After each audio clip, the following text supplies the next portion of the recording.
Fala galerinha, vamos dando continuidade ao nosso estudo sobre funções. Hoje vamos falar sobre função do segundo grau ou função quadrática, né? A função do segundo grau ou função quadrática, ela é todas as funções que podemos representar na forma y ou f de x, né? Igual a x ao quadrado mais bx mais c, né? Com a diferente de zero, o a não pode ser zero, o valor do a não pode ser zero. E a, b e c, ele pertence ao conjunto dos números reais. Ou seja, quer dizer que os valores de a, de b e de c, eles podem ser qualquer número positivo, negativo, fração, decimal, tá? Qualquer valor do conjunto dos números reais. Tem aqui alguns exemplos de funções. Y igual a 2x ao quadrado menos 3x mais 5. Valor de a é o que está na frente do x ao quadrado. Valor de b é o que está na frente do x. E o valor de c é o termo independente, tá bom? Só para lembrar que é chamada de função do segundo grau, porque ela é formada por uma equação do segundo grau, né? Tá? Expoente 2 aqui para indicar que é uma equação do segundo grau. Beleza? Exemplo 2. Y igual a menos x ao quadrado menos 5x. Não tem o termo independente, né? Então o c vale 0. Isso aqui é uma função incompleta, né? Valor de a, aqui ó, que está na frente do x ao quadrado. Não aparece número nenhum, então indica que é 1, então aqui é menos 1. O valor de b aqui ó, é menos 5, beleza? E no exemplo número 3 nós temos f de x igual a 5x ao quadrado. Ou seja, valor de b e valor de c são 0. E o valor de a é 5. Tá? Gráfico de uma função quadrática. Ou gráfico de uma função do segundo grau. Tá? Tá aqui o exemplo de uma função do segundo grau. Beleza? Então, assim como na função do primeiro grau, nós primeiro vamos montar uma tabela, né? Colocando valores para o x e encontrando os seus respectivos valores para o y. Então aqui, ó, colocando os valores do x, nós temos 1, 2, 5 e 8, né? Só substituir na minha função aqui, ó, x1. Então, y igual a menos 2 vezes 1 ao quadrado mais 30 vezes 1, fazendo as operações. Y igual a 28, mesma coisa. X agora é 2, então aqui ficou menos 2 vezes 2 ao quadrado mais 30 vezes 2. Resolvendo lá em cima, primeiro potência, depois multiplicação e por último adição, nós vamos encontrar 52. 3 aqui, ó. Agora o x vale 5, né? Então, y igual a menos 2 vezes 5 ao quadrado mais 30 vezes 5. Resolvendo tudinho, isso vai dar 100.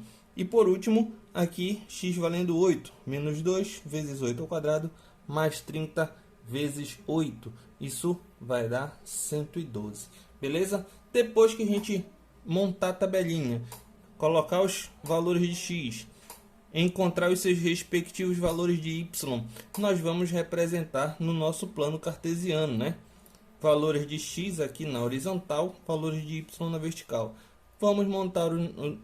Vamos colocar os nossos pares ordenados e depois ligar os pontos, tá bom? Na função quadrática, o gráfico ele é chamado de parábola. Essa curva aqui, ó, é chamada de parábola, tá bom? É uma parábola. Toda vez que eu tiver uma função quadrática, o gráfico vai ser uma parábola, beleza? Zero ou raiz da função quadrática. Então, toda vez que nós temos uma função quadrática, zero da função ou raiz da função, o valor de y ele tem que ser igual a zero, né? Assim como lá na equação do primeiro grau. Toda vez que calculamos o zero ou raiz da função, y igual a zero. Então, nós temos aqui, ó, de exemplo, y igual a x ao quadrado menos 5x mais 6. Então, se eu quero o zero ou raiz da função, o y vai ser zero, né? Então, x ao quadrado é menos 5x mais 6 igual a zero, formando aqui uma equação do segundo grau. Então, para eu resolver a equação do segundo grau, primeiro eu tenho que resolver o delta, né? Valor de delta, b ao quadrado menos 4ac. B, só organizar aqui, ó, a, b e c. A, 1, b, menos 5 e c, 6. Beleza, só substituir agora. Menos 5 ao quadrado, menos 4 vezes 1 vezes 6. Menos 5 ao quadrado dá 25. 4 vezes 1 vezes 6, 24. 25 menos 24, 1. Valor do delta. Vende por valor do x menos b, mais ou menos a raiz de delta sobre 2a. Desculpa. Menos o menos 5, mais ou menos a raiz de 1, dividido por 2 vezes 1, né? Menos antes do parênteses oposto, então vai dar 5 mais ou menos raiz quadrada de 1 é 1. 2 vezes 1 é 2. Separa x1 e x2, né? 1 somando, 5 mais 1 sobre 2. E o outro subtraindo, 5 menos 1 sobre 2. 5 mais 1 dá 6, dividido por 2 vai dar 3. 5 menos 1 dá 4, dividido por 2 vai dar 2. Esses são os zeros ou raízes da minha função. Beleza? A representação dos zeros ou raízes da função no meu gráfico, eles são os pontos que cortam o eixo x, né? Os pontos que cortam o eixo x. Então aqui nós teríamos 2 e 3. Beleza? Concavidade, quer dizer, essa abertura aqui do meu gráfico, ele é dado pelo valor do A positivo, concavidade voltada para cima. A negativo, concavidade voltada para baixo. Beleza? Outro tópico a ser falado sobre as funções quadráticas é chamado de valor de máximo e valor de mínimo, tá? Valor de máximo quando o meu ponto está lá no topo, né? Lá no alto. Valor de mínimo ou quando o meu ponto está aqui no ponto mais baixo, beleza? E esses pontos aqui, ó, mais baixo e mais alto, eles são os vértices da minha parábola, tá bom? É chamado de vértice da minha parábola. Então as coordenadas eu tenho xv menos b sobre 2a e yv menos delta sobre 4a, para calcular os vértices da parábola, ou ponto máximo, ponto mínimo. E por último nós vamos estudar o delta ou discriminante, né? Discriminante ou delta, tá? O que o delta ele nos dá como informação? O delta, quando ele for maior do que zero, isso vai me indicar que eu vou ter dois pontos cortando aqui o eixo x, né? Dois pontos cortando o eixo x. Aqui no caso, a minha parábola é voltada para cima, então o valor do A ele é maior do que zero. Delta maior do que zero, A maior do que zero.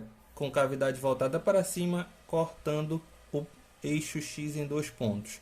Delta igual a zero. Isso vai me indicar que ele vai passar em apenas um ponto aqui, ó.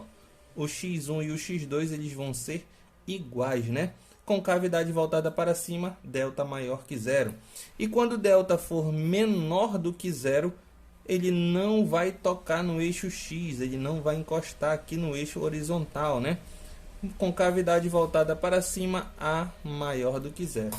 E eu tenho as situações em que o delta ele é maior do que zero, vai cortar dois pontos no eixo x, só que a concavidade ela vai estar para baixo, no caso o A é menor do que zero, né? Quando eu digo menor do que zero, quer dizer que ele é negativo.